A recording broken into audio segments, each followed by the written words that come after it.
सामाजिक क्षेत्रामध्ये काम करणाऱ्या कार्यकर्त्याला समाजानं प्रोत्साहन देणं गरजेचं आहे। अशाच प्रकारे कामगार नेते शामराव कुलकर्णी यांना पुरस्काराच्या माध्यमातून ब्राह्मण समाजानं प्रोत्साहन दिले ही गौरवास्पद बाब आहे, असं प्रतिपादन अखिल भारतीय ब्राह्मण सभेचे अध्यक्ष सुरेश मुळे यांनी केलं। इचलकरंजी इथं पुरस्कार वितरण सोहळ्यामध्ये ते बोलत होते। इचलकरंजी ब्राह्मण समाजाच्या वतीनं लोकमान्य टिळक पुण्यतिथीनिमित्त पुरस्कार वितरण सोहळा झाला। ब्राह्मण सभेचे अध्यक्ष बंडोपंत जोशी आणि श्रीपाद कुलकर्णी यांनी कार्यक्रमाचा उद्देश विशद केला। यावेळी कामगार क्षेत्रातील उल्लेखनीय कार्याबद्दल शामराव कुलकर्णी यांना लोकमान्य टिळक पुरस्कार देऊन गौरवण्यात आलं।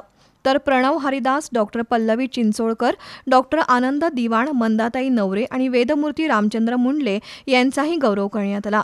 यावेळी विविध क्षेत्रात सुरू असलेल्या कामाचा आढावा घेऊन ब्राह्मण सभेचे अध्यक्ष सुरेश मुळे यांनी परशुराम आर्थिक विकास महामंडळ होण्यासंबंधी शासनाकडे पाठपुरावा करत असल्याचं सांगितलं।